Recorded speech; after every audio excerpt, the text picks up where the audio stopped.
रही है। Now Imran Khan is coming towards अस, मैं और मेरी बीवी खड़े हैं, before my wife can say a word Imran Khan को कहते हैं मुझे पता है आपने बहुत बड़ी कुर्बानी दी है, सेज टू माय वाइफ, तो पहले से उनको डिसार्म कर दिया ना। हमने बेतहाशा लॉसेस किए, बेतहाशा लॉसेस किए। एक गलती थी फिजिबिलिटी के अंदर जिसका मैं जिम्मेदार था, मैंने फिजिबिलिटी लीड की थी, तो मुझसे बहुत बड़ी गलती हुई थी। जिस तरीके से मेरे बॉस ने उस वक्त मुझे डील किया वो बुनियाद बनी सारी फ्यूचर सक्सेस की। I want to talk about this experience जो कि जेल का था। जो सबसे पहला काम मैं जब राजनपुर में एंटर किया, मैंने एक सेकंड उसको बोला रुक जाओ, मैंने लेट के देखा मेरी टांगें पूरी फिट आती हैं कि नहीं। सो आप नमाजें, मेरी बीवी तो खुश, उन्होंने कहा तुम्हें तो जेल में ही बंद रखना चाहिए, तो नमाज तो पढ़ो। Suddenly IK turns towards me and says Asad I need you in the assembly. in the assembly कितों आ गए? What were the things that you prioritized at that time while making the policies? And the ability to create employment in those parts of Pakistan which are remote, जहाँ पे industry वाला नहीं develop करना या मुश्किल है. Places like Gilgit-Baltistan, places like Chitral and Swat and Kalam. The last drawn जो annualized compensation थी including bonus वाला, that was about 7 million a month, 70 lakh रुपए महीना. तो जो मुझे पहली तनख्वाह मिली MNA बनने के बाद वो 70,000 रुपए थी. मैंने कहा मेरी किताब का टाइटल होगा 70 लाख से 70,000 तक का सफर.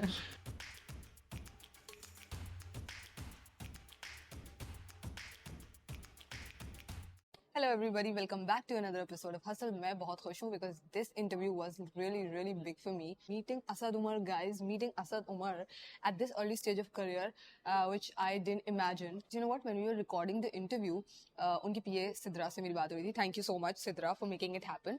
And she said that his marketing team was like beginner channel है, बहुत ज़्यादा views नहीं है. But what Asad Umar said was, I will definitely support young entrepreneurs. I'm so happy that he's believing in young entrepreneurs as he always does, and I know this is quite long, काफी लंबा है, 60 minutes से ज़्यादा का है, but I assure you that this is going to be very informative, so don't miss out. और वैसे मैंने chapters भी add कर दिए हैं आप लोगों की आसानी के लिए. So before you move towards the episode, don't forget to subscribe because that really helps us grow. अस्सलाम सर, कैसे हैं आप? सबसे पहले thank you so much for the honour. बहुत जेन्युइनली बहुत खुशी हो रही है मुझे, मैं ऑफ कैमरा भी यही बोल रही थी. और I actually manifested some time कि कभी ऐसा मुझे मौका मिले, मे बी कि मैं कोई शो टीवी पे होस्ट करूं जब मुझे असद उमर का इंटरव्यू करने का मौका मिले. But I am glad about the fact कि हसल की इतनी अर्ली स्टेज पे मुझे आपका इंटरव्यू करने का मौका मिल रहा है, and you are actually supporting young entrepreneurs, so thank you so much for that. And also, Hustle has always been focused towards entrepreneurship, business, because हम young professionals और students को target करते हैं. So I would like to make it more on your corporate career and that side also.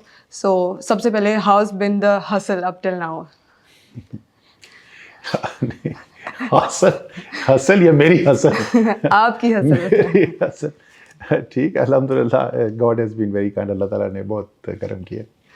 Okay, so starting from your career, I know that your father used to be, in army, and so you never thought of joining the army या उस तरफ जाने का कभी सोचा? नहीं, मैं army जाने का कभी भी नहीं सोचा था. मेरा शौक था एयरफोर्स ज्वाइन करने का. अच्छा. और मेरा first love in life was F-104 star fighter. 1965 की वॉर में पाकिस्तान एयरफोर्स का जो मेन स्ट्राइक एयरक्राफ्ट था वो F-104 था.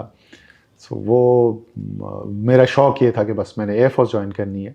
और मैं PF कॉलेज सरगोदा के फॉर्म्स भी लेके आ गया था मैट्रिक के बाद. लेकिन फिर मुझे पता चला कि मेरी जितनी हाइट है तो उस वक्त जो है वो कैनपीज लोअर होती थी, तो आप पायलट नहीं बन सकते, आप डेस्क जॉब कर सकते हैं. डेस्क जॉब करने के लिए तो नहीं मैंने एयरफोर्स ज्वाइन करनी. सो that was the end of my air force का शौक़. और बिजनेस आपको फिर you decided to enter into business? नहीं, ये तो उस एज के अंदर तो हर 3 महीने के बाद इंसान अपना माइंड चेंज करता है. एक ज़माने में क्रिकेट खेलने का बहुत शौक था. सिंध अंडर 15 की टीम के लिए भी खेला. हमारी टीम से 3 लड़के जो हैं उन्होंने टेस्ट खेला, शुएब मोहम्मद, रिजवानुज़्ज़मान और अनिल दलपत. फिर उसके बाद एक ज़माने में न्यूक्लियर इंजीनियरिंग का बड़ा शौक हुआ था, मॉलिक्यूलर बायोलॉजी का. बट बिजनेस का मेरा कोई अपना इंटरेस्ट नहीं था. मुझसे जो 2 इमीडिएटली बड़े भाई हैं वो दोनों जो हैं उन्होंने IBA से MBA किया. वो लोग MBA करे थे, मैं भी MBA करने पहुंच गया. अच्छा, ओके. सिबलिंग्स का देखा देखी. And how is life at IB? Do you miss IB? Have you gone to IB back? मैं अभी पिछले हफ्ते IBA था. अच्छा. IBA था, एक गेस्ट स्पीकर सेशन के लिए उन्होंने बुलाया हुआ था. फिर लास्ट ईयर, हाँ पिछले साल IBA ने किया था एक, for the first time ever उन्होंने एक एक्सेलेंस अवार्ड स्टार्ट किया है अपने एलुमनाई के लिए। तो जो पहला बैच था जिनको वो अवार्ड मिला उनमें से मैं भी था, तो उसके लिए मैं वहाँ पे गया हुआ था। फिर उससे पहले एक साल पहले जो है वो एलुमनाई का एनुअल डिनर जो था उस पर उन्होंने मुझे बुलाया हुआ था। सो वंस अ ईयर तकरीबन हो जाता है IB आजकल जाना। अच्छा, इंटरेस्टिंग। सो आपका कनाडा जाना, वहाँ काम करना और फिर वापस आना, तो वहाँ पे मेरा बेसिकली क्वेश्चन ये है, because I want to explore your mindset and decision making. You chose to move back to Pakistan, why was that and how did that happen? अच्छा, मैं जो हूँ वो एक्सॉन पाकिस्तान के लिए काम करता था जी। और एक्सॉन ने मुझे ट्रांसफ़र किया पाकिस्तान से कनाडा। जब मैं कनाडा में था तो मेरे बाहर होते हुए जो है वो पाकिस्तान का जो ऑपरेशन था एक्सॉन का, जो फर्टिलाइज़र ऑपरेशन था उस वक्त सिर्फ, तो वो उन्होंने बेच दिया। और वो जो ख़रीदा गया वो पाकिस्तान की तारीख़ का पहला एम्प्लॉय लेड बायआउट था। शौकत रज़ा मिर्ज़ा मरहूम जो उस वक्त के चीफ़ एग्जीक्यूटिव थे, उन्होंने लीड किया, पूरी मैनेजमेंट टीम उसका हिस्सा थी। और तो अब मैं बाहर था, पाकिस्तान में बायआउट हो चुका है, अब पाकिस्तान में एक्सॉन नहीं रहा, पाकिस्तान में एंग्रो बन चुका है, मैं एक्सॉन के लिए कनाडा में काम कर रहा हूँ। सो मैं 4-5-6 महीने गुजर गए तो मुझसे कोई बात ही नहीं करे। मैं अपने बॉस के पास चला गया, डग मिल नाम होता था उसका। मैंने कहा उसको, Doug I am going home. उसने मुझे देखा, उसने स्माइल किया, तो उसने कहा that's very nice. I said I hope somebody from Pakistan will say that to me also formally. I said yes. रात मैंने मैसेज भेजा जी, ज़फ़र अहमद खान उसका वाइस प्रेसिडेंट फाइनेंस होते थे जो बाद में चीफ एग्जीक्यूटिव बने। मैंने ज़फ़र से बात की, मैंने कहा जी ये मैं वापस आना है। तो pause on the other and, उन्होंने कहा श्योर हसन। मैंने कहा ज़रा डग मिल को मैसेज भेज दे। वो मैसेज चला गया।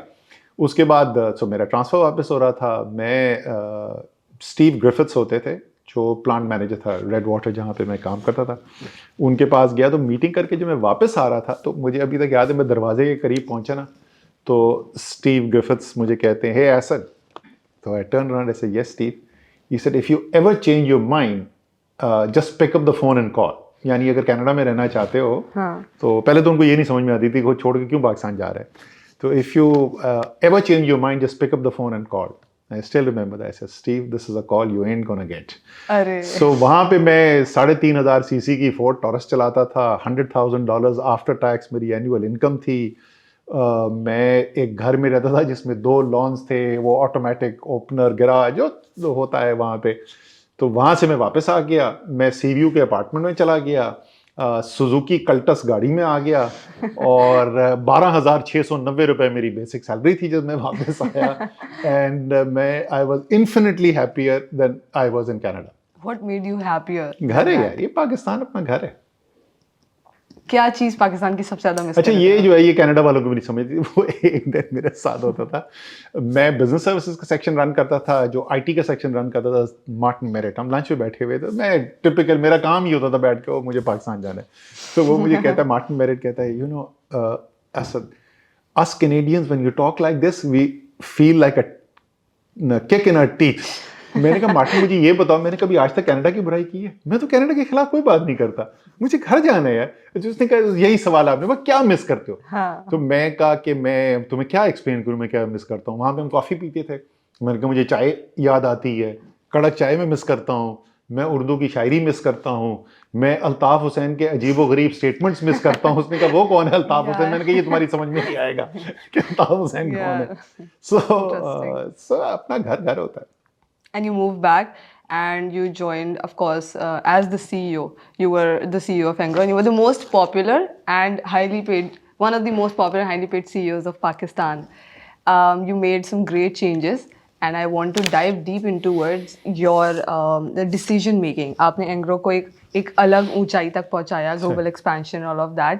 तो आपके नज़दीक, because you must be reflecting also, वो क्या ऐसी स्किल्स थी या एक्सपर्टीज थी या माइंडसेट था या क्या ऐसे फैसले थे जिन्होंने वो तरक्की दी एंग्रो को?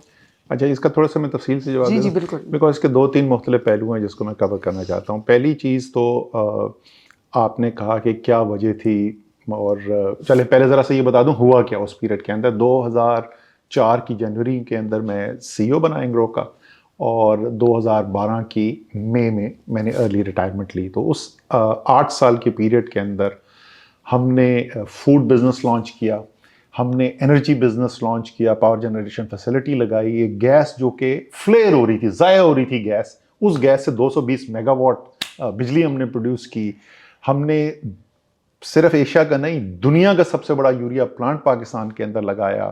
I think I already mention कि हमने फूड बिजनेस किया, हमने कनाडा में कंपनी स्टार्ट की, हमने अमेरिका के अंदर एक कंपनी खरीदी। फूड बिजनेस जो था उसका हेडक्वार्टर कनाडा में बना, जो एक इंजीनियरिंग सर्विसेज की कंपनी थी वो मैंने अमेरिका में एक कंपनी थी, उसका हमने मेजॉरिटी स्टेक खरीदा। बॉब ज़िगनफ्यूज उसके सीईओ थे कनाडा में।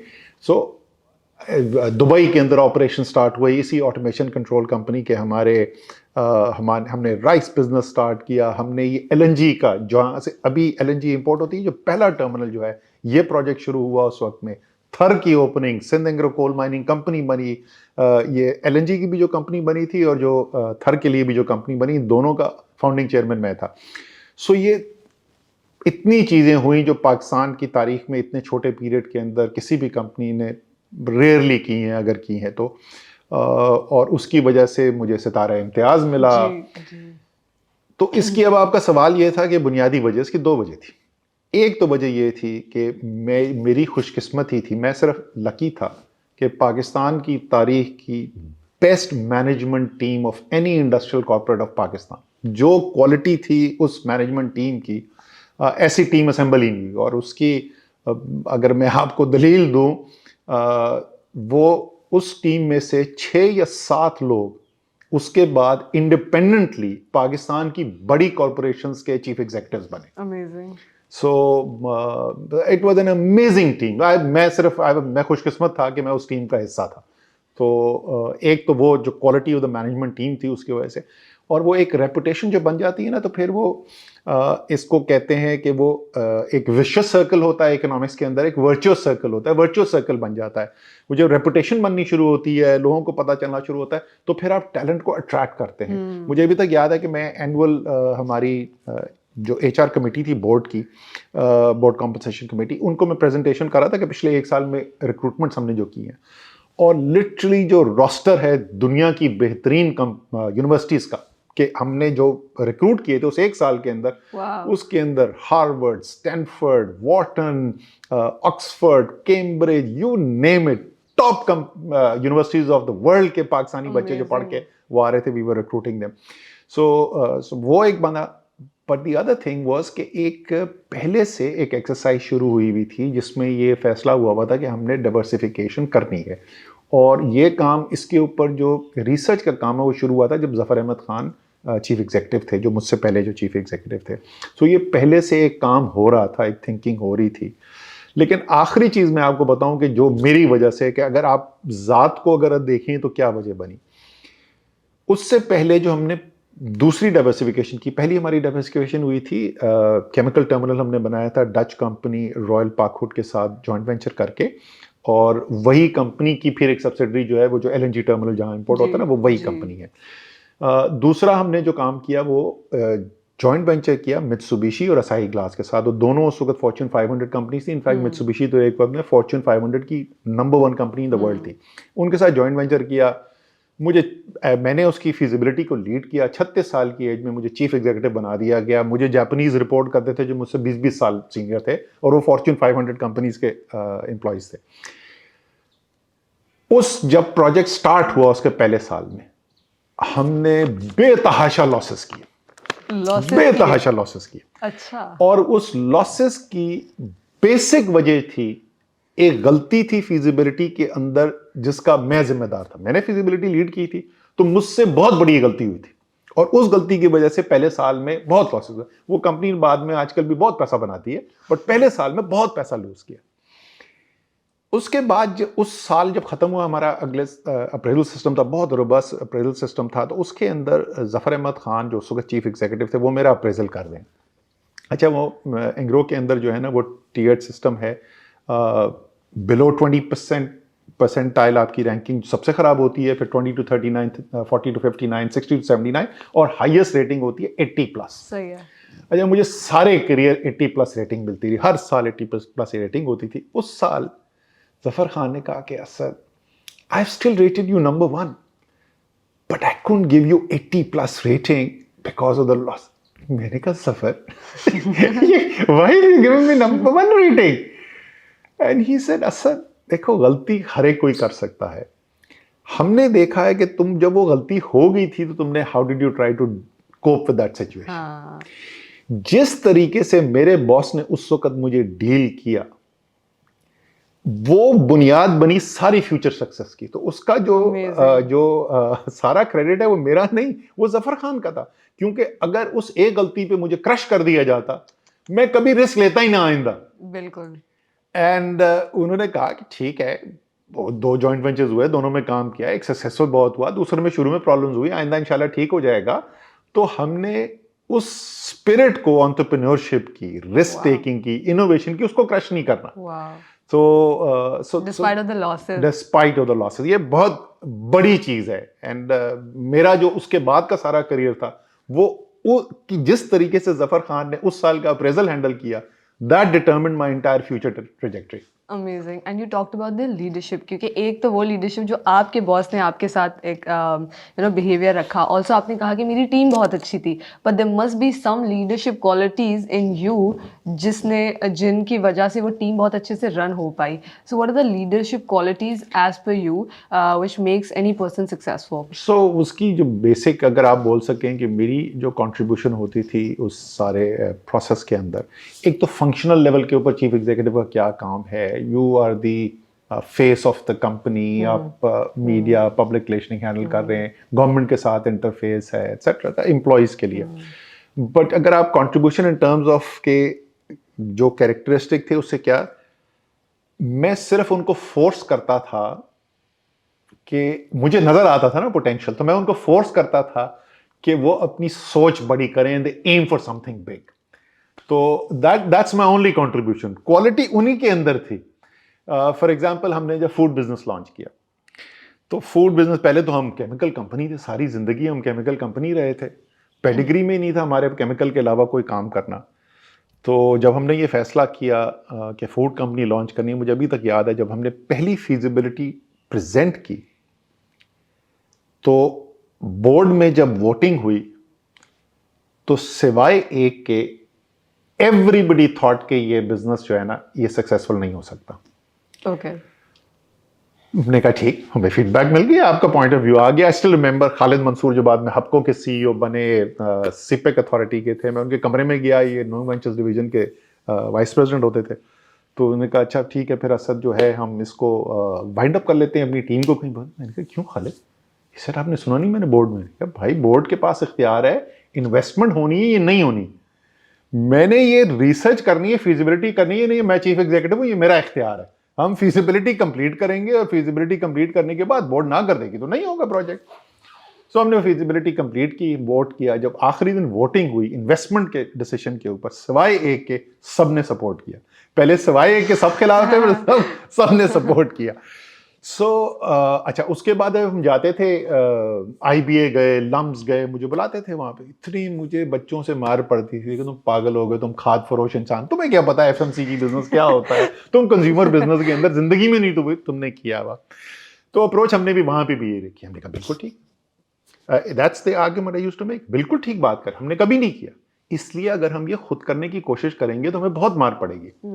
हमने, लेकिन हमारे पास क्या कैपेसिटी, मैंने पहले आपको कहा था कि जब एक नाम बनना शुरू हो जाता है, एक बज क्रिएट हो जाती है मार्केट में, Engro is a good place to work, Engro is an exciting place to work, we will pick the people जिन्होंने ये काम किया हुआ है। CEO सरफराज रहमान पेप्सी के बैकग्राउंड से आए, director marketing Ali Akbar Coke के बैकग्राउंड से आए, बाबर सुल्तान सेल्स हेड आपके हलीब के, जो लार्जेस्ट उस वक्त फूड का, largest Pakistani food company, largest तो नेस्ले था, ये आए। अच्छा, हमने टारगेट ये सेट किया और कि 5 साल के अंदर वी विल बी नंबर 1। और मुकाबला किससे करने जा रहे थे? दुनिया की सबसे बड़ी dairy company, Nestle is the biggest in the world, or at least at that time was the biggest in the world. आजकल I don't know कौन है वहां पे। So we were taking on the company, 50% के करीब उनका market share, and उनको हमने टेक ऑन करना है। हमने कभी ये बिजनेस नहीं किया हुआ, और हमारा टारगेट ये है कि हमने 5 साल के अंदर नंबर 1 होना है। सो वो जो मैं आपको बोल रहा हूँ ना, pushing people to believe in themselves. 3 साल और तकरीबन 7 या 8 महीने बाद वी वर द नंबर 1 कंपनी। आज इस वक्त ऑलपर्स का मार्केट शेयर 50% से ज्यादा है। Absolutely dominant in that, because I have always said, जितना पाकिस्तानी में टैलेंट है ना, इससे इसके मुकाबले का टैलेंट मुझे साउथ एशिया में, बाय द वे सिर्फ पाकिस्तानी नहीं, साउथ एशियंस, इंडियंस, बांग्लादेशीज, बेतहाशा टैलेंटेड है ये साउथ एशिया। इसी तरीके से अमेरिका जो है वो बेतहाशा टैलेंटेड कौम है, और कॉमन वजह है दोनों जगह। यहां पे भी over the centuries mixing of the races हुई है, बाहर से इन्वेडर्स आते थे तो मुफ्त, और वहां पे भी यही हुआ है। ऐसा रिजल्ट, एक टैलेंट पूल डेवलप हुआ है, एक gene pool which is phenomenally talented. So Pakistani को अगर आप मौका देंगे ना इक्वल ग्राउंड पे कंपीट करने का, you can compete with anybody in the world, और उन्होंने करके दिखाया, इनोवेटिव काम किया। ऐसे ये वापस जाएं आप दूध की industry for example, the kind of risk taking that we used to do, innovation को किस तरीके से सपोर्ट करते हैं। इधर ये साथ वाला जो डाइनिंग रूम है, इसमें बैठ के डिसीजन हुआ था। हमेशा से दूध का डब्बा जो है वो सफेद या ग्रीन होता था, और सम कॉम्बिनेशन ऑफ दीज, या ब्लू हो जाता था। तो इन शेड रेड पहली दफा, फर्स्ट टाइम एवर।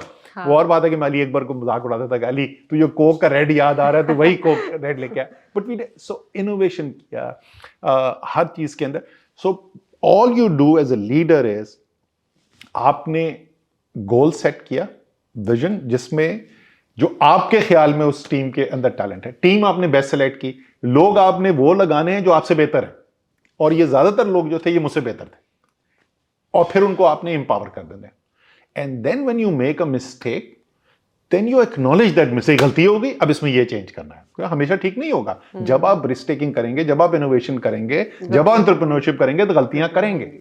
बिकॉज बहुत सारे बिजनेस स्क्रैच से स्टार्ट किए, और मेरे पास खुद स्प्रेडशीट होती, I used to run the spreadsheet myself. मेरा पहला जॉब एक्सॉन में बिजनेस एनालिस्ट था, तो वो जो कोर कॉम्पिटेंस थी। एंड मैं आपको बता रहा हूं कि जैसे जैसे हम फिजिबिलिटी पे काम करते चले जाते थे, तो वो बिजनेस जो है वो वेरी कर रहा था। मतलब एक बिजनेस की अभी एक assumptions में हम जो पहुंचे, जितनी नॉलेज अभी आई है, तो वो बिजनेस जो है वो 38% IRR का बिजनेस है। And then something new will come in, and suddenly वो 38% गिर के 9% रह जाएगा। So you, and what's happening, your learning is going on. And जितनी मर्जी तैयारी कर लें आप, जो मर्जी फिजिबिलिटी बना लें, बी मेंटली प्रिपेयर्ड कि जब आप स्टार्ट करेंगे तो कुछ और ही होगा। Something else. It may be better than what you thought, it may be worse, but there'll be things जो सिर्फ जब तक आप करेंगे नहीं, उस वक्त तक आप सीखेंगे नहीं। So you do, and there success भी नहीं मिलेगी। हाँ, and therefore the mantra, think big, start small, scale up rapidly. Okay? Amazing. So that's the model that you, because you realize अगर आप बड़ी सोच नहीं रखेंगे तो आप कभी भी बड़े नहीं होंगे।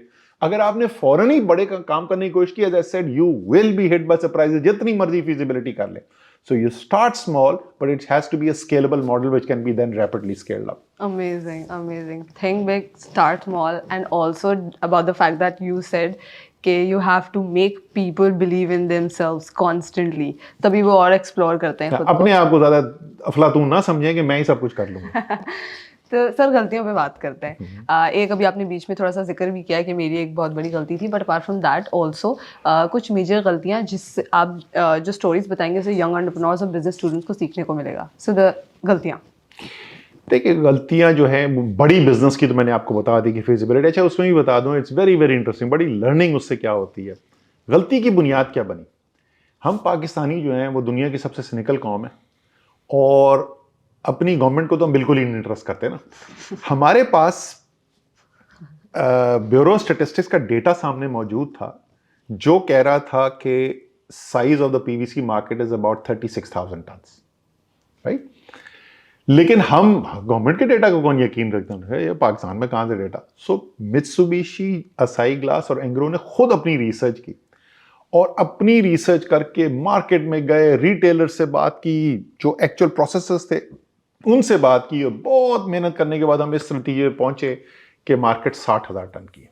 चलो, जिस साल हमने सेल शुरू की, तो आई स्टिल रिमेंबर, अब आप इतना मल्टी बिलियन रुपये आपने प्रोजेक्ट किया है, 5 साल, अगर फिजिबिलिटी पे चले जाए 5 साल पहले आपने काम करना शुरू किया था और ऑब्सेस्ड हैं आप प्रोजेक्ट से, और पहला दिन आपकी sales 0, second day 0, third day 0।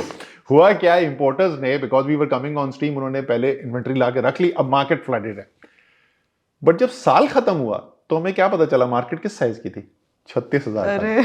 Government का डेटा बिल्कुल ठीक था। सो लर्निंग उससे, रीजन मैं जरा तफसील में जा रहा हूं कि उससे लर्निंग क्या हुई। हमने 60,000 टन को क्यों एक्सेप्ट कर लिया और हार्ड डेटा 36,000 टन को क्यों डिसमिस कर दिया, क्योंकि 60,000 टन से ज्यादा अच्छा बिजनेस बनता है। सो ये एक नेचुरल आप में बायस होता है, पॉजिटिव बायस, के जो आपको अच्छी खबर मिलती है आप उसको फौरी तौर पे मान जाते हैं, और जो आपको बुरी खबर नजर आती है कहते नहीं नहीं इसमें कोई गड़बड़ है। तो ये जो आपके लिए एक सीखना बहुत जरूरी है। इसलिए अगर आप नया बिजनेस डेवलप कर रहे हो या इवन एक एग्जिस्टिंग बिजनेस के अंदर कोई नया काम करने के लिए जा रहे हो, जब कोई रिजल्ट आपके सामने अच्छा है ना, तो फिर आपको ज्यादा सवाल पूछने चाहिए, जस्ट टू मेक श्योर कि आपका, बिकॉज नेचुरल बायस ये है कि आप अच्छी चीज के अंदर यकीन रखना चाहते हैं। Okay, so moving on towards the decision of entering politics. I have watched this TCM वाला interview and some of the other podcasts also, जिसमें आपने बताया है, but I would like to know it in different perspective, that you were meeting Imran Khan before that too, but I want to know about the first meeting, पहली मुलाकात। पहली meeting जो हुई थी वो तो back in the late 90s थी। IK fund raising कर रहे थे शौकत खानम के लिए, और एंग्रो से फंड रेजिंग करने के लिए आए थे। एंड उस वक्त आई थिंक शौकत रजा मिर्जा थे चीफ एग्जीक्यूटिव। हाँ, शौकत मिर्जा चीफ एग्जीक्यूटिव, तो उनका बिल्कुल toward the end of his term था। आई थिंक समर ऑफ 1997 में जफर खान चीफ एग्जीक्यूटिव बने थे। This is early 97। इलेक्शन 96 वाला जो इलेक्शन था ये उसके चंद महीने बाद की बात है, and maybe a couple of months after that. So वो हो गया, हमने अप्रूव कर दीजिए, जो पैसे मांग रहे थे वो हो गया। I was just one of the people in the room. So जब हो गया तो हमने बोला अच्छा ये तो हो गया, अब ये बताइए इलेक्शन में क्या हुआ। 1996 के इलेक्शन जो 96-97 का था, उसमें तहरीक इंसाफ पहली दफा इलेक्शन लड़ी थी। तो वो उस वक्त IK ने बताया, जो उसके बाद कई दफा हम बाद में भी सुन चुके हैं, कि वो कह रहे हैं मैं कोशिश कर रहा था इनको कन्विंस करने की इलेक्शन ना लड़ो, जलसे वलसे अच्छे हो गए, हमारा एक इंप्रेशन बन गया जलसे। रीजन बाकी लोगों ने जलसे देखे, उन्होंने कहा बात क्या करें, हम तो इलेक्शन जीतने जा रहे हैं। So that was the first time that I had met him personally. And what made you go forward towards politics and make this decision? अच्छा, ये तो बड़ी लंबी कहानी है, और मज़े की बात ये है कि ये डिसीजन मैंने 2012 में किया था, और आज 2023 ख़त्म होने वाला है। 11 साल से यही सवाल मुझसे हर दफ़ा पूछा जाता है। अच्छा, वो भी बड़ी बड़ी इंटरेस्टिंग चीज़ थी कि पहले दिन अखबार में बिजनेस पेज के ऊपर हेडिंग लगी, Asad Umar decides to take early retirement from Engro. ये हेडिंग लगी अखबार के अंदर। अगले दिन हेडिंग लगी, असद उमर जॉइंस PTI। सो 2 दिन लगातार जो है। अच्छा, जो वजह थी, उसकी वजह बेसिक आर्ग्यूमेंट इमरान खान का क्या था। उनकी 2 आर्ग्यूमेंट्स थी। एक ये कि पाकिस्तान को तुम्हारी जरूरत है, ठीक, और दूसरा ये कि तुम्हें एक बड़े चैलेंज की जरूरत है। ये मैं खुलासा बता रहा हूं उनकी आर्ग्यूमेंट का। ये वो वाला पीरियड, आप तो उस वक्त बहुत छोटे हो गए, लेकिन 2011-12 का अगर पीरियड लोगों को याद हो, बहुत ज़्यादा उस वक्त डिस्पोंडेंसी थी, नेगेटिविज्म था, एक्सेट्रा, बड़ी एक फीलिंग थी, एंड एक जनरल बिलीफ था कि इमरान खान सिंसेयर हैं, मुल्क के लिए बेहतरी करना चाहते हैं, एक्सेट्रा एक्सेट्रा। तो उस वक्त डील हुई थी 1 साल की। 1 साल के लिए मैं आ जाता हूँ। मैंने कहा यार देखें, आपको कोई कॉर्पोरेट या business person when you are in opposition, एक सीट भी नहीं थी उस वक्त तहरीक इंसाफ की असेंबलियों में नहीं थे, तो वो ज्वाइन नहीं करेगा। साल के बाद आपने प्राइम मिनिस्टर बन जाना है, उसके बाद सब आपके लिए काम करने को तैयार होंगे, और वो साबित हुआ जब वो प्राइम मिनिस्टर बन गए तो सारा पाकिस्तान उनके लिए काम करने को तैयार था। सो स्टार्ट उससे हुआ था 1 साल से, उसके बाद वो खिंचता चला गया। And what was the family's reaction? Family में मेरी बीवी ने कहा तुम्हारा दिमाग ख़राब हो गया। और वो भी बड़ी मज़ेदार थी कि जब मैंने बताया अपनी वाइफ को कि ये बात हो रही है साल के लिए, तो उस डिसीशन के बाद पहली दफ़ा अब इमरान खान और मेरी बीवी की मुलाकात हो रही है।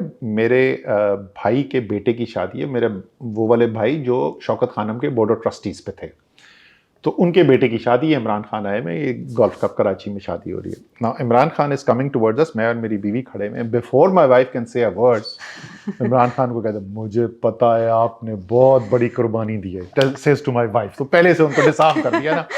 तो मेरी बीवी बोलती है हाँ लेकिन सिर्फ 1 साल के लिए। एंड उन्होंने ऐसे छत की तरफ देखा यानी से, हाँ ठीक है 1 साल के लिए। सिर्फ 1 साल की डील थी, मान गई। हाँ। और अच्छा ये भी मैंने उनसे पूछा कि फाइनली मैंने कहा कि अच्छा ठीक है मैं कर लेता हूँ, चाहते क्या है, मैं वो मेरे से क्या चाहिए, मतलब मैं आप जो भी हेल्प चाहिए भी। एनर्जी की उनकी मीटिंग हुई थी, मैंने कहा जहांगीर का फ़ोन आया, जहांगीर तरीन भी बैठे हुए थे कमरे में, डिस्कशन जो हो रही है। तो जहांगीर ने मुझे फ़ोन किया कि यार आईके कह रहे कि असद को भी बुला लो, वो सेशन के अंदर उसके भी इनपुट्स ले लेते हैं।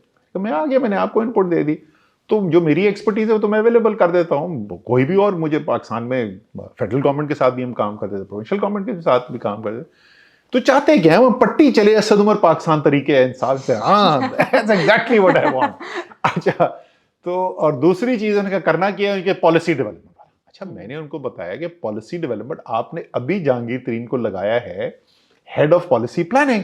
अब आप मुझे कह रहे हो कि काम करने के लिए, ये मैं ऐसे नहीं करूंगा। अब मुझे जहांगीर तरीन बोलेगा कि आओ तो फिर मैं करूंगा, because I don't want any misconception between me and Jahangir. हमारी पहले भी बहुत अच्छी वर्किंग रिलेशनशिप थी। तो फिर इधर ही कराची में मुझे जापानीज में फुजियामा में लंच के लिए लेके गए जहांगीर तरीन, और उन्होंने कहा यार असद मैं तुम्हें कह रहा हूँ कि तुम आओ, and that's how I joined. So you talked about policy development, Yeah. and then of course you entered into it. I want to talk about two sides. One side is the work-life balance that you compromised during your, like you were the finance minister and the Ministry of Planning and all that, your political career. I'm sure you must have missed a lot of things, and your family must have compromised a lot of things. So पहले वो work-life balance पे, and then I'll come towards the policy making. अच्छा, इसमें जो change की वजह से जिस चीज़ के ऊपर लोग बहुत ज़्यादा फोकस करते हैं वो है फाइनेंशियल। हाँ। और वो बड़ा फेमस भी हो गया, मैंने बोल भी दिया कि मैंने अपनी किताब का टाइटल डिसाइड कर लिया है। वो बड़ा मशहूर हो गया। मेरी लास्ट ड्रॉन जो एनुअलाइज कॉम्पनसेशन थी इंक्लूडिंग बोनस वाला, that was about 7 million a month, 70 lakh रुपए महीना। तो जो मुझे पहली तनख्वाह मिली एमएनए बनने के बाद वो 70,000 रुपए थी, 70 या 72,000 रुपए। तो मैंने कहा मेरी किताब का टाइटल होगा 70 लाख से 70,000 तक का सफर। सो उस पर तो बहुत लोग फोकस करते हैं, बट फ्रेंकली उससे मुझे कोई फर्क नहीं पड़ता, ना मुझे ना मेरी बीवी को। मोर इम्पोर्टेंटली मेरी बीवी को कोई फर्क नहीं पड़ता। पहले मैं BMW चलाता था, अब मैं BMW 17 साल BMW और मर्सिडीज चलाई। अब आप देख रही हैं कोरोला खड़ी हुई है, कोरोला और सिविक पे आ गए हम। उसके बाद इस सब चीज़ों से मुझे कोई फर्क नहीं पड़ता। जो एक्चुअल जो सैक्रिफाइस थी, वो सैक्रिफाइस थी फैमिली से दूर, बिकॉज वो भी एक, मैं तो कोई इरादा ही नहीं था पीटीआई ज्वाइन करने के बाद भी इलेक्टोरल पॉलिटिक्स में आने का, मतलब सियासतदान बनने का तो कोई कॉन्सेप्ट ही नहीं था। पर ठीक है, टेक्निकल एक्सपर्टीज प्रोवाइड कर देंगे। अब हम इलेक्शन हार चुके हैं 2013 का, और इमरान खान जख्मी, लाइफ थ्रेटनिंग हुआ था उनके साथ। इनफैक्ट मुझे याद है, मैं ही शौकत खाना में मैंने खड़े होकर बताया था कि जो डॉक्टर्स ने भी बताया कि he is out of danger. Interestingly by coincidence दोनों दफ़ा जो उनकी इंजरी हुई है, दोनों दफ़ा शौकत खानम गए, दोनों दफ़ा मैंने मीडिया को बताया है कि नहीं अब वो ही इज आउट ऑफ डेंजर, अल्हम्दुलिल्लाह। सो वो इलेक्शन के कुछ दिन बाद की बात थी, and suddenly IK turns towards me and says, Asad I need you in the assembly. Assembly कितों आ गए? सो अच्छा, वो ही वाज इंजर्ड, मैं क्या बहस करूं मैं। उसके बाद वो हाशमी सीट छोड़ा इस्लामाबाद की, जावेद हाशमी ने। इस्लामाबाद और मुल्तान दोनों जगह से इलेक्शन लड़ रहा था, दोनों जगह से जीत गए थे। मुल्तान की सीट रिटेन कर रहे थे, इस्लामाबाद की छोड़े। इस्लामाबाद से तुमने इलेक्शन लड़ना।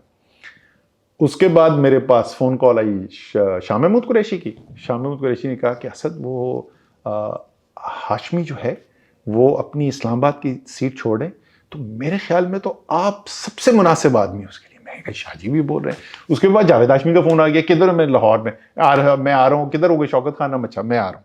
वो मिलने के लिए आ रहे। असद मैंने फैसला किया मैं इस्लामाबाद की सीट छोड़ूं, तो मेरे ख्याल में आप बेस्ट कैंडिडेट है। मैंने कहा ये तीनों ने मिल के कुछ प्रोग्राम बनाया। अच्छा, बड़ी कोशिश की मैंने उस इलेक्शन से निकलने के लिए। मैंने पहले बोला उनको, खान साहब को, मैंने कहा जहांगीर तरीन को दे दे। जहांगीर अपना वो लोधरा वाले इलेक्शन है, यू नो, वो रिगिंग का फिर हुआ और एक्सेट्रा, तो जहांगीर असेंबली में नहीं है, वो पॉलिटिशियन है, उसका होना ज़्यादा जरूरी है। नहीं, तुमने आना है। एनीवे, सो बॉटम लाइन है कि आखिरकार इलेक्शन लड़ गया। आप इस्लामाबाद में, आप फैमिली कराची में, आप वहाँ पर हैं। एंड जब हम ऑपोजिशन में थे तो मैं तकरीबन स्पेंड करता था अपनी कॉन्स्टिट्यूंसी में हफ्ते में 3 दिन, हर हफ्ते जाता था, 3 दिन, कभी 4 दिन हो जाते थे। जब गवर्नमेंट बनी तो अब कम से कम 5 दिन आपने वहां पर रुकना है। अकेला में रहता था, ठीक है ना। अब मेरे पास तो ये टाइम ही नहीं है कि मैं कोई सर्वेंट वर्वेंट वहां पे रखूं, उसको संभालेगा कौन। सर्वेंट सुबह निकल जाते हैं, आप 9 बजे आप निकले, 9:30 बजे आपने दफ्तर पहुंच जाना है, 8:30 बजे वहां से निकल के 9 बजे वापस आना है। 12 दिन घर घंटे इधर घर पे है कोई नहीं। सो यहाँ से फ्रीज करके खाना मैं ले जाता था, अच्छा। और वही खाना उसको खुद ही माइक्रोवेव में हीटअप करते थे, खाना खाया, बर्तन शर्तन धोए। सो उसकी वजह से क्या है कि आप एक नरिशिंग खाना तो नहीं आप खा रहे, आप डाइवर्स खाना नहीं खा सकते, बिकॉज ज्यादातर चीज मसलन सब्जियां ज्यादातर जो हैं वो फ्रीज हाँ, करके आप हाँ। माइक्रोवेव नहीं कर सकते। हाँ, सो सिर्फ चंद restrict चीजें जो हो आप जाएंगे। खा रहे हैं, सो आपकी डाइट खराब हो गई। एक्सरसाइज हमारी सारी बचपन से, हम तो सब पूरा खानदान, हमारे भाई सारे जो हैं वो खेलने में, बहन भी, वो सब खेलने के शौकीन। सो बचपन से आप एक्सरसाइज करते रहे, जीरो एक्सरसाइज पे आ गए। खाना आप सही नहीं खा रहे, एक्सरसाइज आपकी नहीं है, सोशल लाइफ आपकी नहीं है, फैमिली से आप दूर हैं। सो वो तो एक सैक्रिफाइस तो बहुत ही इंटेंस लेवल की सैक्रिफाइस है। But the family always supported, माशाल्लाह। मेरी स्पाइट द फैक्ट, मैंने आपको बताया, मेरे एक भाइयों में साल। मिक्स डिवाइडेड ओपिनियन था। जी। एक दो भाइयों ने कहा मत करो, लेकिन को बहुत जोर से नहीं कहा, 2-3 ने कहा कर लो। माशाल्लाह 6 भाई हैं ओवरऑल। एक भाई जिसने दबा के ऑपोजिशन की, वो थे जुबैर भाई। वो सिर्फ पॉलिटिक्स में नहीं थे, उन्होंने बहुत मुझे कन्विंस करने की आपने पहले कोशिश ज्वाइन की। किया है। मैंने पहले ज्वाइन किया, तो उन्होंने बहुत कन्विंस करने की कोशिश की। हमारे खानदान में किसी ने सियासत नहीं की थी। हाँ। सो एनीवे, लेकिन मेरी बीवी आफ्टर द इनिशियल ऑपोजिशन पूरा सपोर्ट किया। वो बेचारी धरनों में भी गई। ये 2014 के धरने हो रहे थे, तो इस्लामाबाद तो कभी कभी आती थी। यहाँ क्लिफ्टन में सीवीयू के ऊपर धरना यहाँ पे चल रहा था। 70 दिन से ज्यादा वो वहां पर जाके बैठी, जलसों के अंदर गई भी है। मतलब जो Amazing. सेक्रीफाइस हो सकती थी, मुश्किल वक्तों के अंदर तहज्जुद पढ़ पढ़ के बेचारी दुआएं All करती your रही है। awards must be of hers. हाँ, सो बिल्कुल। सो उसने पूरा सपोर्ट किया, एंड दैट इज वाई इतनी देर तक सस्टेन भी कर लिया। Okay, will move towards the policy development side. आपने कहा कि मेरे लिए, ऑफ कोर्स आपके लिए वो कहीं ना कहीं न्यू नहीं था, क्योंकि you would have been doing that policy making earlier too in your career, but when you entered politics and you started making policies, what were the things, like I want to understand your mindset, what were the things that you prioritized at that time while making the policies, so that young people who want to join or maybe sometime work in the policy making would learn from your experience? अच्छा, मैं उसकी crux बता देता हूँ कि जो economic strategy की हमारी क्रक्स क्या थी, and then I tell you कि वो किस तरीके से प्ले आउट भी हुआ। वो ये थी कि पाकिस्तान के 2 सबसे बड़े चैलेंजेस जो हैं वो ये हैं कि दुनिया की नौजवान तरीन आबादियों में से एक पाकिस्तान की है। सो एक बहुत बड़ा यूथ बल्ज है, एंड देयरफॉर उनके लिए इकोनॉमिक अपॉर्चुनिटी क्रिएट करना, उनकी जॉब्स के लिए, उनका कारोबार करने के लिए, that has to be one of the core objectives जिससे सारी स्ट्रैटेजी ड्राइव होनी है। और दूसरा ये कि पाकिस्तान की मईशत का क्रोनिक प्रॉब्लम जो है वो करंट अकाउंट डेफिसिट का है। We just don't export enough to be able to afford what we need to import, and as a result हर आप 3-4-5 साल के बाद जो है वो IMF प्रोग्राम में पहुंचे हुए होते हैं और आप मैक्रो इकोनॉमिक क्राइसिस से जा रहे होते हैं। सो ये ट्विन पिलर्स थे। हमने कहा कि ये कोर ऑब्जेक्टिव है, and all the strategies that we develop will be develop to support this. और उसके नतीजे में हमने कुछ सेक्टर्स पे किए, और वो सेक्टर आइडियल सेक्टर, अब इन दोनों को अगर आप देखें तो आइडियल सेक्टर क्या बनता है? आइडियल सेक्टर वो बनता है जिसमें एम्प्लॉयमेंट अपॉर्चुनिटी भी बहुत हो, और उसके अंदर डॉलर अर्निंग कैपेसिटी भी बहुत हो, या इंपोर्ट सब्स्टिट्यूशन कैपेसिटी हो। उसको सामने रखते हुए हमने 4-5 सेक्टर्स प्रायोरिटाइज किए। एग्रीकल्चर, बिकॉज सबसे बड़ा एम्प्लॉयर है पाकिस्तान का, and massive import substitution capability. IT, construction. Agriculture is the biggest employment sector of Pakistan. Construction is the biggest urban employer of Pakistan. IT, because that's the emerging technology, that's the future. So इस तरीके से हमने अब prioritize करके कुछ industries pick की। Tourism, again dollar capacity, and the ability to create employment in those parts of Pakistan which are remote, जहाँ पे इंडस्ट्री वाला नहीं डेवलप करना या मुश्किल है. Places like Gilgit Baltistan, places like Chitral and Swat and Kalam, यहाँ पे इंडस्ट्री की इतनी इंडाउमेंट्स नहीं है. सो इस तरीके से हमने इंडस्ट्रीज पे की, सेक्टर्स पे की, और उसके बाद उसकी सपोर्ट ना. अब उनके ऊपर देखें कि इसका नतीजा क्या. 2021-22 के अंदर एक साल में पाकिस्तान की एक्सपोर्ट्स में जो इजाफा हुआ वो 2008 से 2018, 5 साल पीपल्स पार्टी की हुकूमत, 5 साल मुस्लिम लीग नून की हुकूमत, उस 10 साल के पीरियड में जितना एक्सपोर्ट्स में इजाफा हुआ था उससे ज़्यादा इजाफा सिर्फ एक साल 2021-22 में हुआ. And that was the focus that was being put on the export. बहुत टेक्निकल डिटेल हो जाएगी what went into it. Sectoral जो मैंने आपको कहा, आप उठा के देखिए 2020-21 का साल, 21-22 का साल, पाकिस्तान के फार्मर ने जितना पैसा बनाया, नेशनल पाकिस्तान इकोनॉमिक सर्वे पड़ा हुआ है, वो किताब आप खोल के देख सकते हैं, इतनी वैल्यू एडिशन, इतना पैसा बनाया ही नहीं गया. मुआवजा दिया फार्मर को, इंसेंटिव दिया, फार्मर ने रिस्पॉन्ड किया, वॉल्यूम्स भी रिकॉर्ड, प्राइस भी record, and as a result farmers made more money than they had ever done before. IT sector जिसकी ग्रोथ जो है वो काइंड ऑफ स्टॉल हुई हुई थी, 43% ग्रोथ इन 2021, और जो पहले 7-8 महीने थे 21-22 के, उसमें 32% मजीद ग्रोथ हो रही थी. सो मैसिव ग्रोथ एकदम से हमारी वहाँ पे आनी शुरू, अगेन इंसेंटिवाइज्ड जो परफॉर्मेंस थी उसके बेसिस के ऊपर. कंस्ट्रक्शन का boom, everybody heard about that, and as a result कि एक जो हमारा जो बहुत बड़ा ऑब्जेक्टिव हमने अपने लिए सेट किया था, जिस पे इतना मजाक उड़ाया गया, इतना मजाक उड़ाया गया, क्योंकि अलिफ बे तो पता नहीं है मईशत की किसी को, 1 करोड़ नौकरियां, 1 करोड़ जॉब्स का फेमस. अभी किसी ने बोला वो कहां गई, उस 1 करोड़ में से तो एक जॉब भी नहीं नजर आई. भाई अगर आप पढ़ने लिखने में यकीन नहीं रखते तो आपका हम क्या इलाज कर सकते हैं. पहले 3 साल जो हुकूमत हुई, जिसके अंदर कोविड शामिल है, जिसमें डेवस्टेट हो गई इकोनॉमीज पूरी ग्लोब की, उस पीरियड के अंदर अगर आपने 1 करोड़ नौकरियां 5 साल में क्रिएट करनी है तो 20 लाख साल में करनी है. विच मीन्स के 3 साल का हदफ क्या हुआ, 60 लाख, 53 लाख नौकरियां जनरेटिंग पाकिस्तान की इकोनॉमी. 53 लाख कोविड के होने के बावजूद, मैक्रो इकोनॉमिक क्राइसिस होने के बावजूद, बिकॉज अगेन रिमेंबर टारगेट क्या था. टारगेट था एक्सपोर्ट ग्रोथ, टारगेट था एम्प्लॉयमेंट ग्रोथ, दोनों हुई, वो आपको होती हुई नजर आई. सो ये तो ओवरऑल इकोनॉमिक पॉलिसी का था. एंड देन ऑब्वियसली जो पॉलिसी डेवलपमेंट, जो एक्सेप्शनल चीज जिससे मैंने डील किया, अगर आप मुझसे पूछें तो वो तो ज़ाहिर कोविड था. Once in a century pandemic, सारी दुनिया, और आपने देखा है कि अनफॉर्चुनेटली पाकिस्तान के जो आशारिये हैं वो दुनिया के स्टेटिस्टिक्स मुख्तलिफ चीज़ों के बारे में आते रहते हैं. जीडीपी के पर कैपिटा इनकम की डेटा आता है, डेमोक्रेसी की क्वालिटी का डेटा आता है, एक्सेस टू जस्टिस का डेटा आता है, सोशल इंडिकेटर्स देख लें, तालीम के, सेहत के, जो भी इंडिकेटर आता है, बदकिस्मती से पाकिस्तान की परफॉर्मेंस होती है दुनिया में 115 नंबर पे, 125 नंबर पे, कहीं 160 नंबर पे, यहां होता है पाकिस्तान. ये एक अपॉर्चुनिटी आई जहां पे तमाम दुनिया एक ही मसले से डील कर रही थी एक ही वक्त के अंदर. हाँ.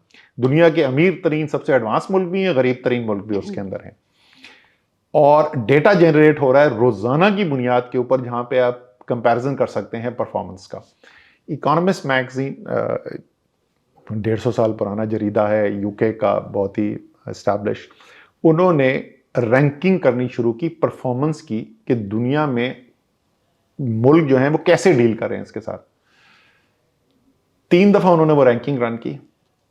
दुनिया में सिर्फ एक मुल्क था जो तीनों रैंकिंग्स में टॉप 3 में था, और वो पाकिस्तान था.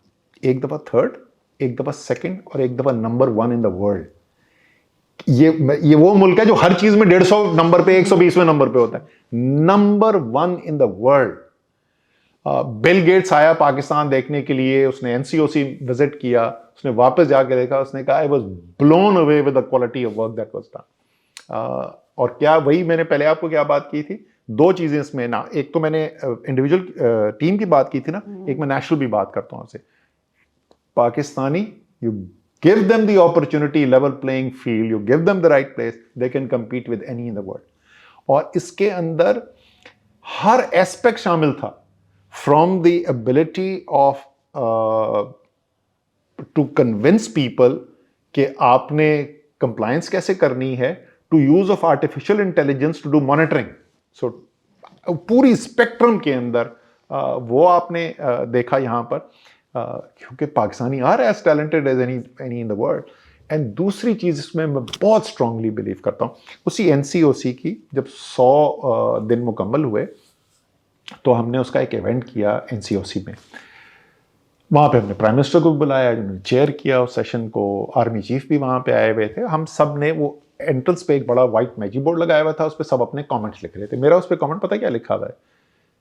Pakistan has shown once again that when we come together as a nation, we can meet any challenge. And COVID की अगर आप मुझसे पूछें defining cheese apart from the use of technology and merit-based decision, justice-based decision, data-centric decision-making approach, was the fact that the entire country came together.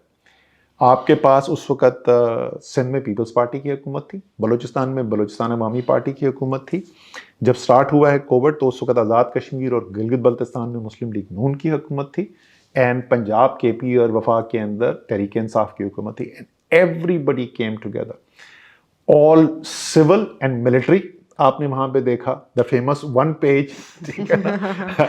सो हम जो understanding of the economy, understanding of healthcare systems, most importantly, understanding of the nation and the ability to communicate with the nation and उनके साथ काम करने का, वो जितना अच्छा सिविलियन साइड कर सकती है वो फौजी साइड नहीं कर सकती थी। सिमिलरली जो ऑपरेशनल एक्सिक्यूशन है वो जो फौजी साइड कर सकती है वो सिविलियन साइड नहीं कर सकती थी। बिल्कुल। मैं प्लानिंग मिनिस्ट्री के अंदर कोई डिसीजन करता था तो मैं 4 दफा फॉलोअप उसका खुद करता था टू मेक श्योर कि ये हो गया या नहीं हो गया। हाँ। NCOC में सवाल पैदा नहीं होता कि मैंने डिसीजन किया हो, मुझे मुड़ के देखना पड़े, if I've decided it will be done। और डिसीजंस जो हैं किस पेस के ऊपर हो रहे थे इनिशियल पीरियड के अंदर, तो आप देखें वहां पे NCOC की मीटिंग के अंदर education ministry, health ministry, aviation ministry, interior ministry, industries ministry, commerce ministry, foreign ministry, it's like mini cabinet वहां पे बैठी होती थी और रोजाना मीटिंग हो रही है, रोजाना डिसीजन हो रहे हैं और उसकी इंप्लीमेंटेशन हो रही है। सो यू ड्रॉ ऑन, जिस तरह मैं पहले टीम की एंग्रो के अंदर बात, you draw on the capabilities of everybody, you empower them, and then you just watch the fun। and you make them work। मैं उस वक्त भी कहता था 7 बजे से 11 बजे तक टीवी पे आपको लगता था कि पीपल्स पार्टी और तरीके इंसाफ की जंग हो रही है कोविड में, ओह जो लड़ाई होती है। During the day between Murad Ali Shah led People's Party government here and the Tehreek-e-Insaf led central government, जबरदस्त वर्किंग अंडरस्टैंडिंग के साथ काम होता था। So these are some of the lessons जो इंडिविजुअल टीम लेवल पे भी आप अप्लाई कर सकते हैं, एंड यही डिसीजंस जो हैं आप नेशनल लेवल के ऊपर भी, और वो टीम के अंदर भी, ये नेशनल था बट टीम के ऊपर भी सेम थिंग हैपेंस। अब पाकिस्तान के अंदर resistance to decisions was very very low. ऐसे बहुत सारे केस होते थे जो नहीं फॉलो करते थे, बट जो रेजिस्टेंस है वो नहीं थी। जनरल सपोर्ट वाज फिनोमिनल, जैसे मैंने आपको कहा। उसकी वजह क्या थी कि आप लोगों को नजर आ रहा था ट्रांसपेरेंटली कि इंसाफ की बुनियाद पर फैसला हो रहा है। ये पाकिस्तान जैसी सोसाइटी में कोई ये सोच सकता है कि जिस वक्त वैक्सीन आई तो जो सफाई का काम करने वाली खातून या मर्द कोविड वार्ड में काम कर रही थी, उसकी वैक्सीनेशन पहले हुई है और वजीर आजम पाकिस्तान की वैक्सीनेशन बाद में हुई है। और सबसे पहले हमने उनको वर्कर्स को किया और फिर एज बेस्ड गए। अच्छा, मैं अपने सिबलिंग्स में सबसे छोटा हूं, तो आखिरी वैक्सीनेशन मेरे खानदान में मेरी हुई। तो लोग हंसे थे, यार तुम NCOC के चेयर हो, क्या फायदा है तुम्हारा, सबकी पहले वैक्सीनेशन हो गई। सो आप अगर फैसले कर रहे होते हैं ना, जो नजर आ रहा होता है कि ये इंसाफ की बुनियाद के ऊपर हो रहे हैं, तो जो आपसे एग्री नहीं, क्योंकि हर फैसले पर हर एक तो नहीं एग्री करता, अपना एक ज़हन होता है, वो एक्सेप्ट कर लेता है। सो अगर आप छोटी सी टीम भी चला रहे हैं ना, अगर आप फेयर नजर आएंगे, आप जस्ट नजर आएंगे अपनी डिसीजन मेकिंग के अंदर, तो आपकी टीम जो है तो वो उस डिसीजन को भी जिससे वो एग्री नहीं करते वो उसको एक्सेप्ट कर लेंगे। Amazing. And you talked about we talked about गलतियाँ एंग्रो के कॉर्पोरेट करियर में स्पेसिफिकली, बट पॉलिटिकल करियर में कुछ ऐसी मिस्टेक्स आप बताएं जिनसे आपने सीखा, so that people who are watching should also learn.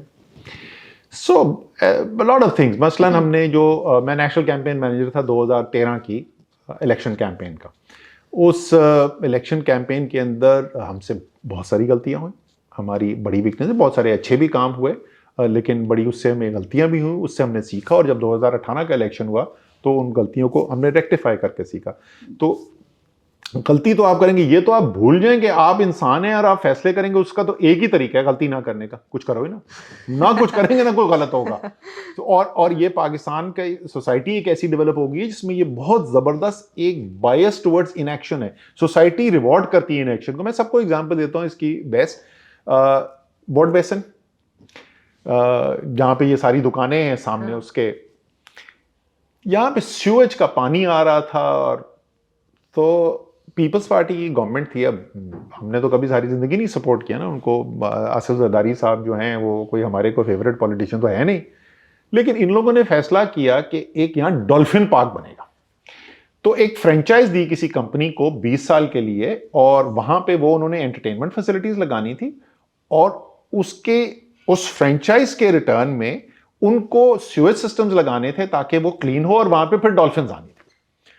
अब तूफान खड़ा हो गया अखबारों में, एक आर्टिकल, दूसरा आर्टिकल, तीसरा आर्टिकल, चौथा आर्टिकल के जी किसी फेवरेट को दे दी है, और जो फ्रेंचाइज की फीस ली जा रही है वो बहुत कम है। हो सकता है सही भी हो कि वो नहीं हो रहा, राइट? तूफान था, गवर्नमेंट बदली, प्रोजेक्ट रोक दिया गया। अब हो गए 25 साल से ज्यादा, सूएज अभी भी वहां पे गिर रहा है, डॉल्फिन का नामो निशान नहीं हो, कम वक्त कहीं बेचारी आ गई तो उसने मर जाना है, कोई 1 रुपया नहीं मिल रहा रेवेन्यू का, सब सुकून है, कोई आर्टिकल नहीं लिखा जा रहा। सो सोसाइटी के अंदर एक बायस फॉर इनएक्शन वैसे ही है कि गलती को, जो मैंने आपसे कहा कि सबसे जबरदस्त काम मेरे बॉस ने मेरे लिए क्या किया कि मेरी गलती को अंडरस्टैंड किया, और फिर भी इनकरेज किया कि सीखो गलती से और आगे मजीद रिस्क लो। एज अ सोसाइटी हमारा ये बायस क्रिएट हो गया है। सो आप अगर एक एंटरप्रेन्योर हैं, आप एक डिपार्टमेंट चलाते हैं, तो इसका जरूर जरा सा ख्याल रखें। डोंट पनिश द पीपल जो काम अच्छा कर रहे हैं, 4 चीजें बड़ी अच्छी करते हैं, एक की जो गलत होती है तो आप उसको इतना मारें उसके ऊपर कि वो आइंदा चार अच्छे काम भी छोड़ दे वो। Amazing, amazing. So there is a lot to learn from your corporate career and political career both.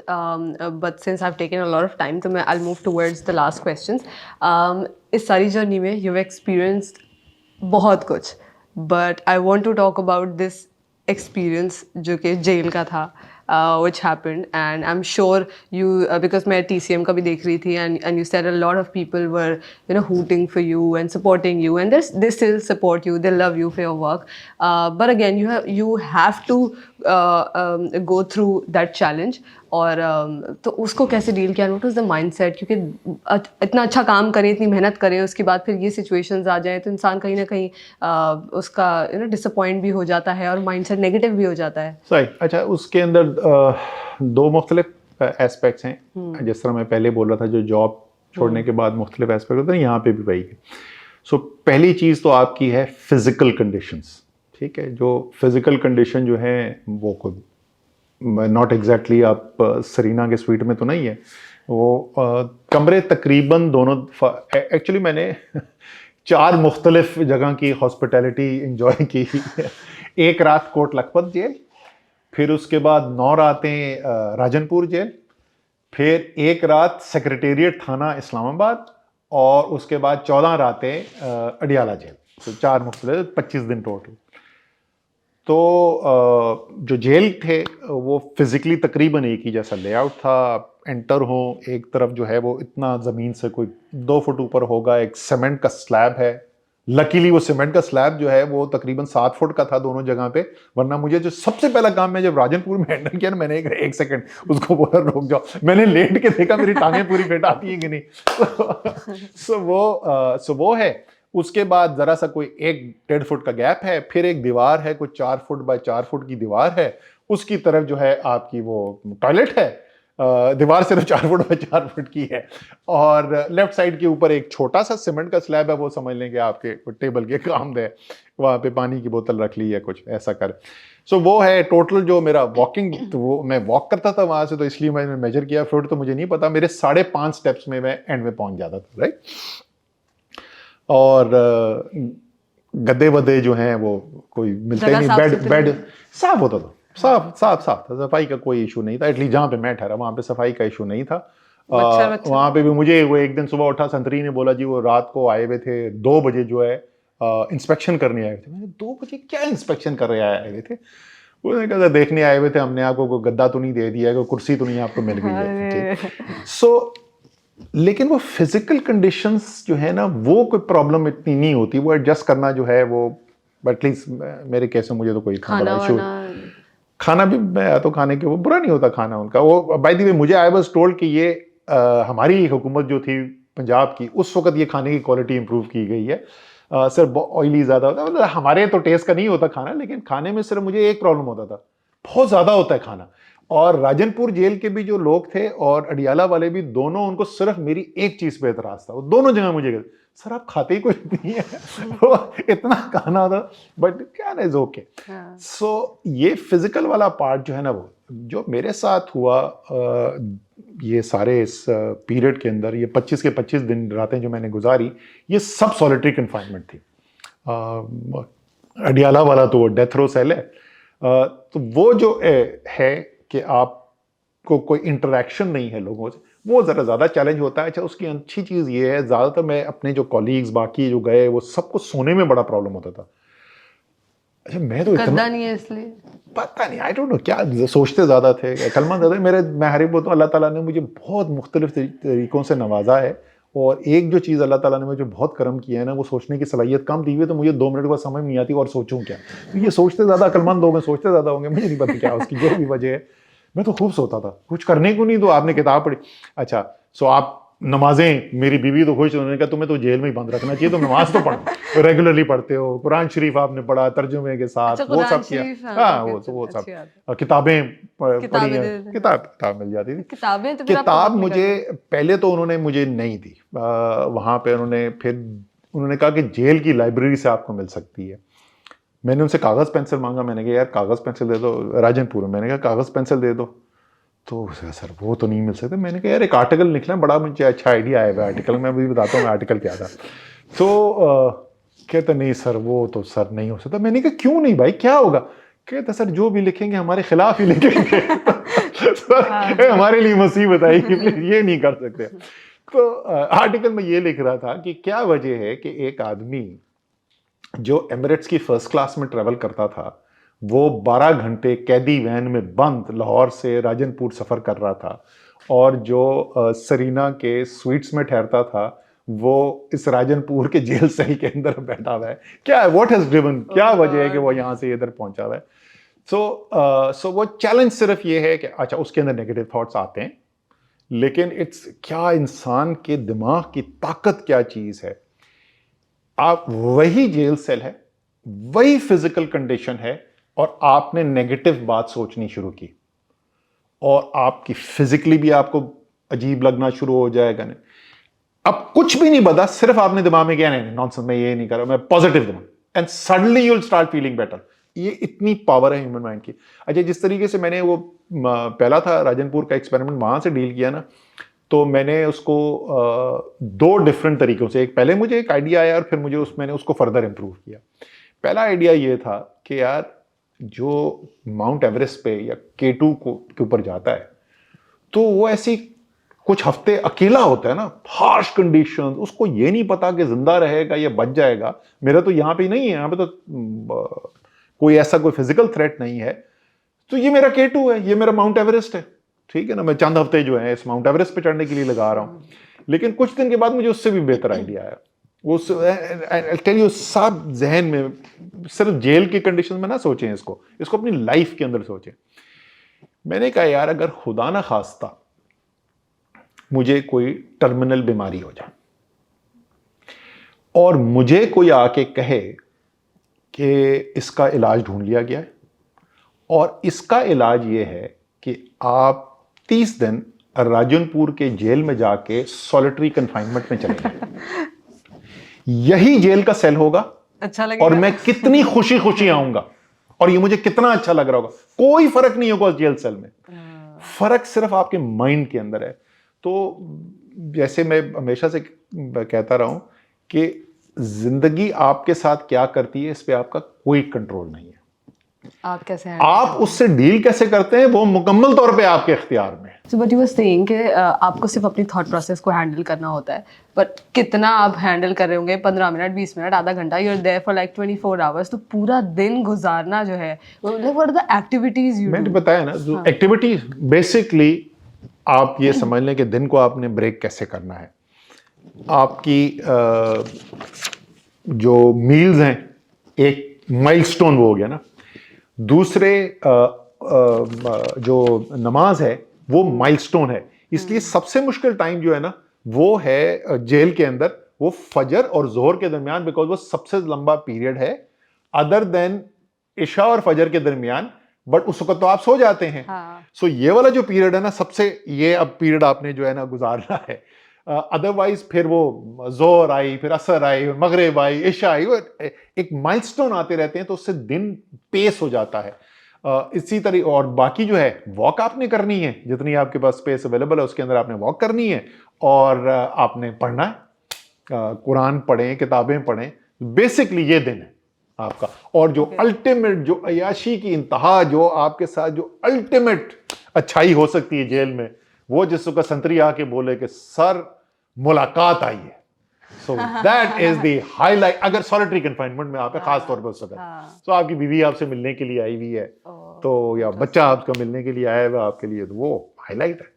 तो आप since okay the last question, since you have gone through all of this, lot of people are appreciating you, but कोई ऐसा moment, कोई fan moment याद है कि कोई किसी बंदे का कोई स्टेटमेंट, कोई फीडबैक कि सर आपकी वजह से मेरे लाइफ में ये चेंजेस आ गए, you know, a lot of people must be appreciating you, कोई याद है ऐसा? ये तो मेरे साथ कॉन्स्टेंटली होता रहता है माशाल्लाह। लेकिन और वो बहुत अरसे से हो रहा है। वो कॉर्पोरेट वर्ल्ड, मुझे यंगस्टर आते हैं, सर आप आए थे गेस्ट स्पीकर, वहाँ आपने ये कहा था, उसकी वजह से मैंने अपने डिसीजन बदल दिए लाइफ के अंदर।